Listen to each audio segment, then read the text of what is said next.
कोई ना कोई तो कहना है ना कि इमरान खान ने मशवरा दे दिया जिसकी वजह से हार गए। हाथ जोड़कर माफी मांगता हूं। मैंने कोई इस्तीफा नहीं दिया है। कौन बनेगा कुर्बानी का बकरा? हेड कोच वकार यूनुस के बाद मैनेजर इंतखाब आलम ने भी पांव पर पानी में। खुफिया रिपोर्ट में साबिक कप्तान को भी रगड़ा लगा गए। 4 या 5 पोजीशन। पीसीबी में टारगेटेड ऑपरेशन का फैसला, बरतरफियों के सायरन बजते ही खलबली मच गई। कप्तान, कोच और सिलेक्शन कमेटी को घर भेजने के परवाने तैयार। सरफराज को कप्तानी से सरफराज किए जाने का इम्कान। आकिब जावेद कोच और मोहसिन हसन खान चीफ सेलेक्टर के लिए मजबूत उम्मीदवार। चेयरमैन बोले, इस्तीफा दे रहा हूं, ना फिलहाल किसी को फारिग किया जा रहा है। जो कि वर्ल्ड कप और एशिया कप की रखी थी हमने। मुखालिफिन की विकेटें उड़ाने के लिए कप्तान ने न्यूज कॉन्फ्रेंस का रुख क्रिकेट के सबको निकाल कर इन दोनों से ओपनिंग कराई जाए। इंतखाबे जवान में काफी बूढ़ा हूँ। मैनेजर के बाउंसर्स भी बाउंड्री से बाहर फेंक दिए।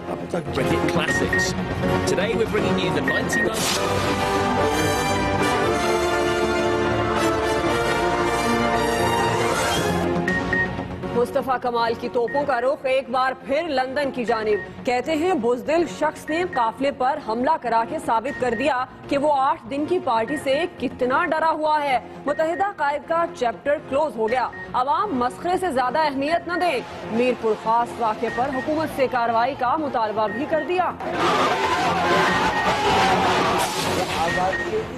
मुत्तहिदा के मोर्चों से भी मुखालफिन पर शेलिंग। फारूक सत्तार ने मुस्तफा कमाल की बातों को बद तहजीबी करार दे दिया। कहते हैं मखसूस टोले को एस्टैब्लिशमेंट के बाज़ अनासिर की सरपरस्ती हासिल है। मेरी इज्जत करने वाले गौर से सुन लें, बद तहजीबी ना करें वरना किसी के हाथ में कुछ नहीं आएगा। उनकी खिदमत का अज़्म करें। और पाकिस्तान ने रॉ के गिर्द घेरा मजीद तंग कर दिया। ईरानी सफीर को रेफरेंस थमाया तो वो वजीर दाखिला से मिलने खुद पहुंच गए। तहफ़्फ़ुज़ात दूर करने की यकीन दहानी। चौधरी निसार ने फिर वाज़े कर दिया कि भारत को ईरान के रास्ते तखरीब कारी की इजाजत नहीं देंगे। कलभूषण के साथी राकेश की हवालगी का मुतालबा भी दोहराया।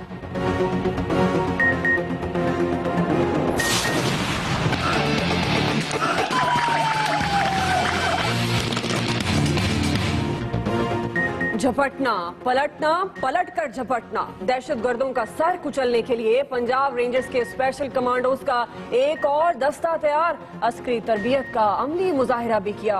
Core commander Lahore lieutenant general Sadiq Ali कहते हैं, मुट्ठी भर दहशतगर्द हमारे हौसलों को पस्त नहीं कर सकते।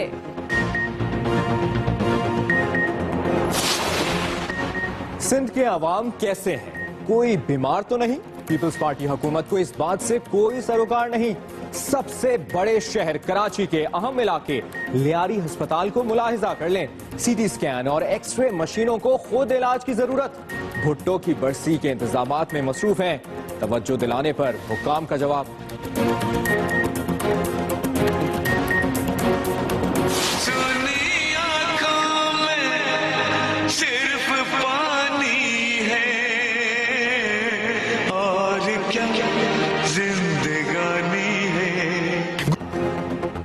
मीठी लोरियां सुनाई, नन्हे पांव से चलना सिखाया, अपने मुंह का निवाला खिलाया। खुद बरसों जागी बेटे को मीठी नींद सुला दिया। जवान हुआ तो सब भूल गया। माँ को जबरदस्ती दुबई से पेशावर भिजवा दिया। बूढ़ी खातून दरबदर दिन रात तड़पती है बेटे के पास जाने की जिद। बदबख्त ने साफ इनकार कर दिया। पठानकोट में क्या हुआ? पाकिस्तानी 5 रुकनी JIT छानबीन के बाद वापस वतन पहुंच गई। एयरबेस का दौरा किया, हुकाम से मुलाकातें हुई, शवाहिद का जायजा लिया। अब रिपोर्ट मुकम्मल करके हुकाम को अरसाल की जाएगी। उधर भारत ने भी तहकीकात आगे बढ़ाने के लिए अपनी टीम को पाकिस्तान भिजवाने की ख्वाहिश का इजहार। से पाक सरजमीन पार्टी के रहनुमा मुस्तफा कमाल का कहना है, मीरपुर खास में हमले से साबित हो गया कि लंदन में बैठा शख्स कितना खौफजदा है। जी हां, अहम खबर आपको दे रहे हैं। मुस्तफा कमाल का कहना है कि मीरपुर खास में हमले से साबित हो गया कि लंदन में बैठा शख्स कितना खौफजदा है। इंतखाबात में साबित करेंगे, अवाम ने लंदन में बैठे शख्स को मुस्तरद कर दिया। जी हां, मुस्तफा कमाल के ये बयानात जिनके हवाले से आपको अपडेट कर रहे हैं। ताजा तरीन खबर, मीरपुर खास में हमले से साबित हो गया कि लंदन में ही बैठा शख्स कितना खौफजदा है।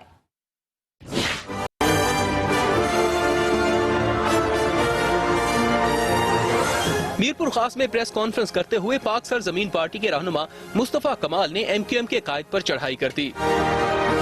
एक मस्खरे से ज्यादा इस आदमी को अहमियत ना दो।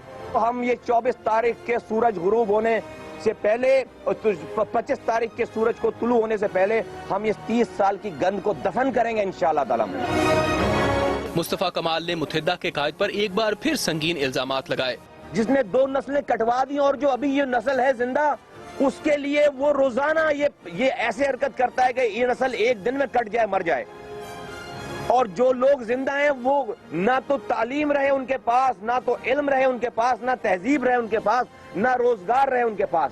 अभी जो बच्चा पैदा नहीं हुआ उसके लिए नफरत है, वो आज से बो रहा है। वो मुस्तफा कमाल ने कहा कि अल्ताफ हुसैन का चैप्टर क्लोज हो गया है, हुकूमत मीरपुर खास वाक़े के खिलाफ कार्रवाई करे। प्रेस कॉन्फ्रेंस के बाद मुस्तफा कमाल और उनके साथी सख्त सिक्योरिटी में हैदराबाद के लिए रवाना हो गए। शाहिद जमील, एक्सप्रेस न्यूज, मीरपुर खास।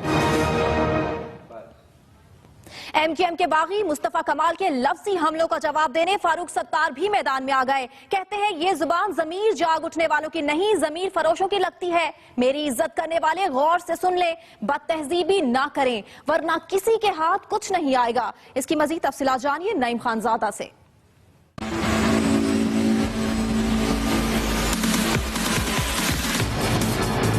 MQM के बागी मुस्तफा कमाल ने इल्जामात की पिटारी खोल रखी है तो MQM वाले भी खामोश नहीं। कराची में प्रेस कॉन्फ्रेंस करते हुए फारूक सत्तार ने मुस्तफा कमाल की बातों को बदतहजीबी करार दे डाला। कि सियासत करना उनका मकसद नहीं है। इस टोले का मकसद जो एस्टैब्लिशमेंट के बाद अनासर की सरपरस्ती में ऑपरेट कर रहा है, अवाम को एतमाद देना नहीं है। इस टोले का सिर्फ और सिर्फ काम यह है कि अवाम के हर दिल अजीज कायदे तहरीक अल्ताफ हुसैन भाई और सिर्फ अल्ताफ हुसैन भाई की जात को निशाना बनाना है। फारूक सत्तार ने अलग सियासी जमात बनाने के फैसले का खैर मकदम किया, वहीं मुखालिफिन पर कई इल्जामात भी लगा दिए। इनके साथ बदउनवानी का एक बैगेज इनके साथ लगा हुआ है, लूट मार का एक बैगेज, चाइना कटिंग और दीगर जराइम का बैगेज भी इनके साथ लगा हुआ है। फारूक सत्तार ने सियासी मुखालिफिन को धीमे लहजे में वार्निंग भी दे डाली। अगर मुझे कुछ समझते हैं तो फिर मेरी ये सारी बातों पर गौर करें, इसे नसीहत भी समझें, मशवरा भी समझें और सियासत के तरीके से करें। फारूक सत्तार का कहना था कि MQM पर इल्जामात लगाने वालों के खिलाफ दस्तावेजी सबूत मौजूद हैं, मगर इल्जाम तराशी की सियासत में नहीं उलझना चाहते। Naeem Khanzada, express news, Karachi. पाकिस्तान ने एक बार फिर ईरान से भारतीय एजेंट कुलभूषण यादव के साथी राकेश उर्फ रिजवान की हवालगी का मुतालबा दोहराया है। चौधरी निसार ने ईरानी सफीर पर वाज़ेह कर दिया है कि भारत ईरानी सरजमीन को पाकिस्तान के खिलाफ इस्तेमाल कर रहा है। मुलाकात की तफसील बता रहे हैं सुहेल चौधरी।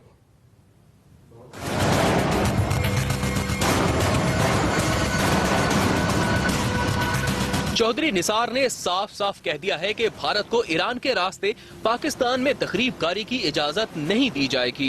पाकिस्तान ने भारतीय खुफिया एजेंसी रॉ के गिर्द घेरा तंग करने के लिए रेफरेंस ईरानी सफीर को थमाया तो वो खुद ही वफाकी वजीर दाखिला से मिलने पहुंच गए और पाकिस्तान के तहफ्फुजात दूर करने की यकीन दहानी कराई। चौधरी निसार ने ईरानी सफीर के सामने भी भारत का घिनौना चेहरा बेनकाब किया और उन्हें रॉ के एजेंट कुलभूषण की पाक चीन इक्तिसादी राहदारी के खिलाफ कार्रवाइयों से भी आगाह किया। चौधरी निसार ने ईरानी सफीर हुनरमंद दोस्त को वाशिगाफ अल्फाज में बता दिया है कि भारत ईरान के रास्ते पाकिस्तान में तखरीबकारी कर रहा है। ईरान न सिर्फ अपनी सरजमीन पर पाकिस्तान के खिलाफ मसरूफ अमल रॉ का नेटवर्क खत्म करे बल्कि कुलभूषण के साथी राकेश उर्फ रिजवान को भी पाकिस्तान के हवाले किया जाए। चौधरी निसार ने वाजे किया है कि ईरान की तरफ से रॉ के एजेंटों के खिलाफ कार्रवाई से पाक ईरान ताल्लुकात और एतमाद साजी में इजाफा होगा। जराये के मुताबिक ईरानी सफीर ने पाकिस्तानी खदशात के बारे में अपनी हुकूमत का मौक़िफ़ बताया और पाकिस्तान के खत पर संजीदगी से गौर करने का भी यकीन दिलाया। Suhail Chaudhary, Express News, Islamabad. I am from the cadre of engineering department in the Indian Navy and my cover name was Hussain Mubarak Patel. वज़ीर दाखिला ने CDA को डी चौक पर तमाम स्ट्रक्चर मिसमार करने का हुक्म दे दिया। चौधरी निसार ने इश्तिहारियों के खिलाफ क्रैकडाउन, उनके शनाख्ती कार्ड्स और पासपोर्ट्स ब्लॉक करने की भी हिदायत की है। इस्लामाबाद में इजलास की सदारत करते हुए वज़ीर दाखिला चौधरी निसार ने कहा कि कैड और वजारत दाखिला रेड जोन को महफूज बनाने के लिए तजावीज़ तैयार करें। वज़ीर दाखिला ने इश्तिहारियों के खिलाफ फौरी क्रैक डाउन करने और गैर मुल्कियों के शनाख्ती कार्ड बनाने वाले नादरा के मुलाजिमीन को गिरफ्तार करने की हिदायत की। वज़ीर दाखिला ने पुलिस और जिले इंतजामिया पर वाजे किया कि आइंदा सिक्योरिटी में किसी किस्म की कोई कोताही बर्दाश्त नहीं की जाएगी। आर्मी चीफ जनरल राहील शरीफ से विफाकी वज़ीर खजाना इसहाक डार ने मुलाकात की, जिसमें फौजी बजट के हवाले से बातचीत भी की गई। ISPR के मुताबिक आर्मी चीफ जनरल राहील शरीफ और वज़ीर खजाना इसहाक डार की मुलाकात GHQ रावलपिंडी में हुई, जिसमें फौजी बजट से मुतल्लिक मामलात पर तफसीली बातचीत की गई। जराये के मुताबिक विफाकी हुकूमत बजट की तैयारी में मसरूफ है। इस हवाले से फौजी जरूरियात को मद्देनजर रखते हुए वज़ीर खजाना ने आर्मी चीफ से मुलाकात की है। मुलाकात का मकसद बजट में फौज की तरजीहात को करना है।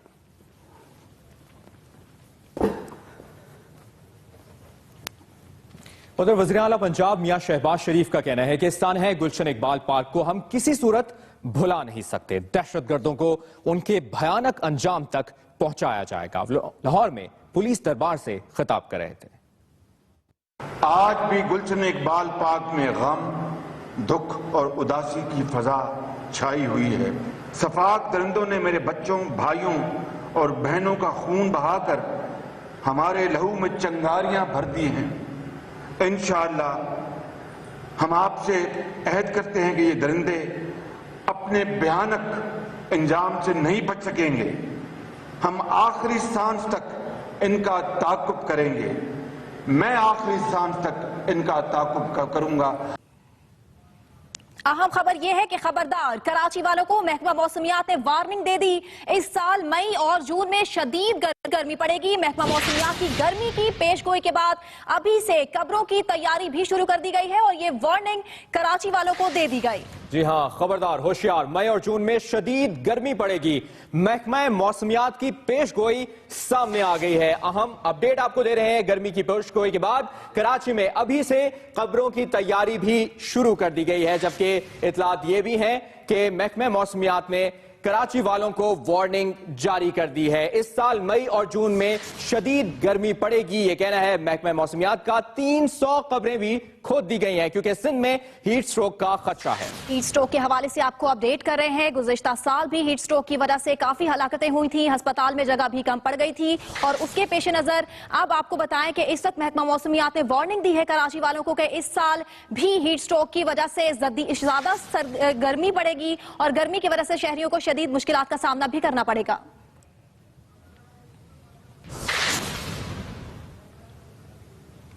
गर्मी की पेश इसी हवाले से मजीद बता रहे हैं हमारे नुमाइंदे मुजाहिर सईद। इस वक्त हम मौजूद हैं मवाज गोड के कब्रिस्तान के अंदर। गुज़िश्ता साल जो है गर्मी की शिद्दत, हीट स्ट्रोक के हजारों की तादाद में जो है शहर कायद के वासी जो है वो जहाँ बहक हुए थे, जिसके बाद जो है एक सिलसिला ऐसा आया था कि कब्रें जो थी वो मिल नहीं रही थी और कब्रें जो थी वो ऐसी भी थी कि 50,000 से लेके 4-4 लाख रुपए की जो है वो कब्र गुज़िश्ता साल जो है वो फरोख्त हुई। अब जैसी महकमा मौसमियात ने ये पेशगोई की है कि आने वाले चंद दिनों में मौसम जो है बहुत ज्यादा गर्म हो सकता है शहर कायद के अंदर, तो यहाँ पर ईदी वेलफेयर की जानिब से कराची के लोग जो अभी जिंदा हैं उनको दफनाने की तैयारियां शुरू कर दी गई हैं और इज्तिमाई कब्रें खोद दी हैं। ये एक एक लाइन जो है वो 100 लोगों की है जो मुस्तकबिल में अल्लाह न करे जहां बाग होंगे हीट स्ट्रोक से, उनके लिए जो है वो ईदी वेलफेयर की जानिब से जो है वो इज्तिमाई कब्रें जो है वो खोद दी गई। लोगों को यहाँ पर कब्रें ढूंढने की जरूरत नहीं है, सीधे मवाज गोड के इस कब्रिस्तान आए और आराम से अपने प्यारे की तदफीन यहाँ की जा सकती है, जिसपे कोई पैसे ज्यादा नहीं देने पड़ेंगे। एक नॉर्मल कब्र की कीमत जो है वो ईदी वेलफेयर जिसके पास पैसे हैं वो दे, जिसके पास पैसे नहीं है वो ना दे और यहाँ अपने प्यारे को तदफीन करके यहाँ पर छोड़ के चला देखा जाए। जी मुजाहिर सईद, हमारे नुमाइंदे ताज़ा तरीन सूरत हाल बता रहे थे। ईदी फाउंडेशन कराची के इंचार्ज अहमद ईदी कहते हैं कि अगर इस साल भी गर्मी जोरों पर रही तो हलाकतों का खदशा है और इसी सिलसिले में ईदी फाउंडेशन ने तैयारियां शुरू कर दी हैं। जो पेशेंट भी हुई है हीट स्ट्रोक की, तो इसलिए ईदी फाउंडेशन ने फैसला ले दी है, जो है तकरीबन 300 कब्रें जो हैं इज्तिमाई कब्रें खुदा के रखी हुई है, ताकि जो है अगर अल्लाह ना करे अगर ज़रूरत पड़े तो हमारे पास जगह हो। इसके अलावा साथ में हम इस तैयारी में ये किया है कि हमने जो है तकरीबन जो हमारा सर्द खाना है उसकी कैपेसिटी डबल कर दी है कि अगर बोटियाँ रखने की ज़रूरत पड़े तो हम रख सकें। और जो बहुत जल्द हमारा इंशाल्लाह इसी हफ्ते कंटेनर आ रहा है बाहर से, जिसमें हम 60 बोटियाँ जो है ना मोबाइल कंटेनर होगा, कहीं भी रख देंगे जहाँ 60 डेड बोटियाँ उसमें रख सकते हैं। फी कबर जो हमको 7 से 8 हज़ार रुपये खर्चा आता है, और जो हम दफन करते हैं वो हम किसी से पैसे नहीं लेते हैं। ये ईदी फाउंडेशन बेयर करता है सारे खर्चे। इसी से जुड़ी अहम खबर आपको दें। सिंध में हीट स्ट्रोक का खदशा, कराची के शहरियों के लिए कब्रें खोद दी गई हैं। वजीर बराए बहाली और चेयरमैन PDA MA की बात कर रहे हैं हम। उनका ये कहना है कि हीट स्ट्रोक की पेश नजर ये कब्रें खोद दी गई हैं। आपको ये अहम खबर दे रहे हैं, कराची में गर्मी का खदशा है और हीट स्ट्रोक की वजह से ये इज्तिमाई कब्रें खोद दी गई हैं। अहमद ईदी के मुताबिक आपको अपडेट कर रहे हैं। ईदी फाउंडेशन कराची के इंचार्ज अहमद ईदी कहते हैं कि हीट स्ट्रोक के पेश नजर कब्रें खोद दी गई हैं। 300 कब्रें खोद दी गई हैं। सिंध में हीट स्ट्रोक का खदशा है और इतलात ये हैं ईदी फाउंडेशन कराची के इंचार्ज अहमद ईदी के मुताबिक कि हीट स्ट्रोक के पेश नजर ये कब्रें खोदी गई हैं और 300 कब्रें हैं जो कि खोदी गई हैं और सिंध में हीट स्ट्रोक का खदशा है। इसी के पेश नजर इज्तिमाई कब्रें खोदी गई हैं। अहम खबर, अहम बयान आपसे शेयर कर रहे हैं ईदी फाउंडेशन कराची के इंचार्ज अहमद ईदी का, जिनका कहना है कि हीट स्ट्रोक के पेश नजर कब्रें खोदी गई हैं। उन्होंने मजीद क्या कहा है आपको भी बताते चलें, अपने नाज़रीन को बताएं कि हीट स्ट्रोक के पेश नजर इज्तिमाई कब्रें खोदी गई हैं। जी हाँ, सिंध में हीट स्ट्रोक का खदशा, कराची के शहरियों के लिए कब्रें खोद दी गई हैं। वजीर बराए बहाली और chairman PDA MA Sindh Ali Hasan का कहना है कि कब्रें खोद के शहरियों में खौफ ना फैलाया जाए। मुमकिन हीट स्ट्रोक है जिसके बचाव के लिए मुकम्मल तौर पर तैयार हैं। जी हाँ, मुमकिन हीट स्ट्रोक के पेश नजर कब्रें खोदने वालों के खिलाफ सख्त कार्रवाई होगी। जबकि इतलात ये भी हैं कि महकमा मौसमियात पिछले साल से भी ज्यादा खतरनाक हीट स्ट्रोक की पेशगोई कर रहा है। अहम खबर दे रहे हैं आपको, सिंध में हीट स्ट्रोक का खदशा है। एक तो मुझे इस बात का इल्म नहीं है जो आप बात कर रहे हैं कि ये जो कब्रें खोद दी गई है। बाकी जो भी हीट स्ट्रोक के बारे में पिछले जो साल था वो तो कराची में कभी ऐसी कोई गर्मी पड़ी नहीं, तो अचानक गर्मी आ गई तो उस वजह से हमारे को पहले इतने इंतजाम नहीं हुए थे। लेकिन अभी मुसलसल मैंने खुद मीटिंग की है, CM साहब ने मीटिंग की है, हमारे चीफ सेक्रेटरी साहब ने मीटिंग की है।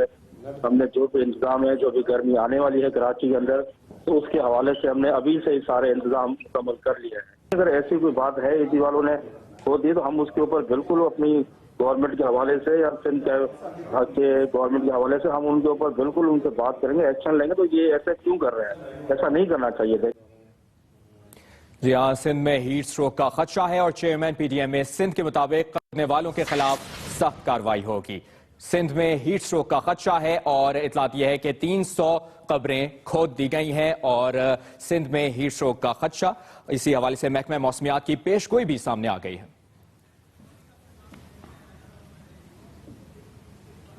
खबरों का सिलसिला अभी जारी है।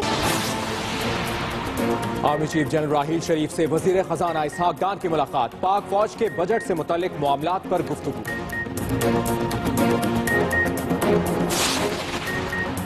कराची में इस बार शदीद गर्मी की पेशगोई, मुमकिन हीट स्ट्रोक के पेश नजर ईदी फाउंडेशन की जानिब से इज्तिमाई कब्रें खोद दी गई।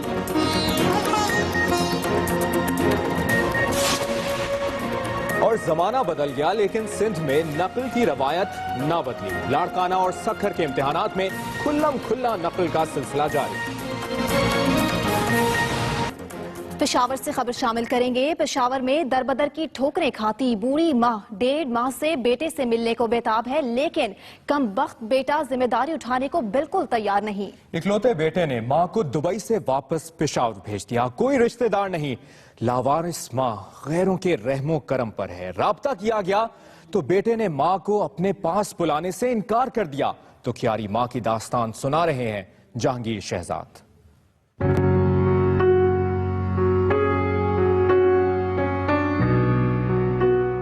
पेशावर में संगदिल बेटे के मां के साथ नारवा सुलूक ने दिल दहला दिए।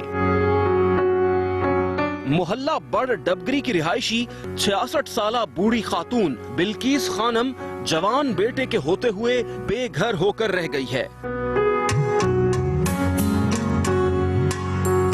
बिल्किस बीबी ने बड़े अरमानों से अपने लख्ते जिगर को पाल पोस कर दुबई में नौकरी के काबिल बनाया और सुनहरे मुस्तकबिल के ख्वाब देखे, लेकिन बेटे ने 12 फरवरी को मां को दुबई से वापस पेशावर भिजवा दिया।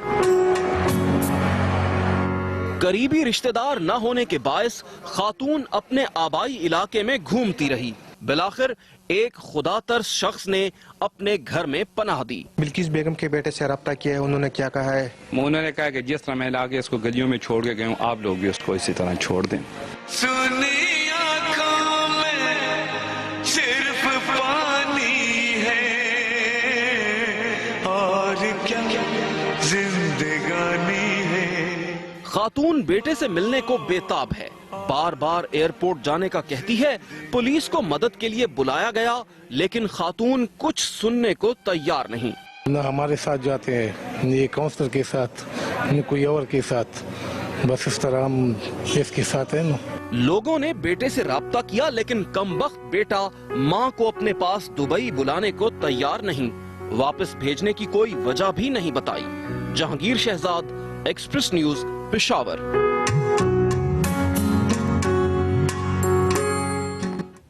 दुखियारी मां की दास्तान आपने जानी। खबरों के सिलसिले को आगे बढ़ाएंगे और जिक्र करेंगे पंजाब रेंजर्स का, जिनके कमांडोज का एक और दस्ता तैयार हो गया है। पासिंग आउट तकरीब से खिताब करते core commander Lahore lieutenant general Sadiq Ali का कहना है कि मुट्ठी भर दहशतगर्द जान लें कि वो हमारे हौसले पस्त नहीं कर सकते। मजीद बताएंगे आसिफ महमूद।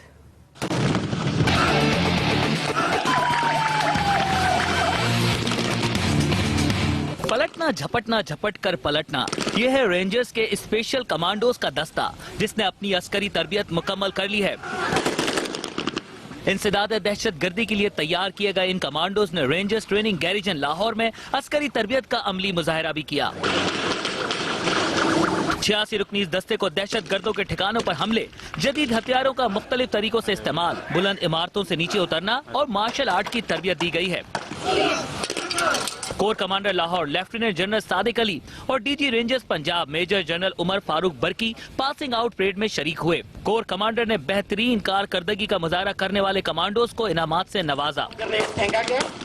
ट्रेनिंग वो अमल है जो कभी खत्म नहीं होता और इसमें हमेशा बेहतरी की गुंजाइश मौजूद रहती है।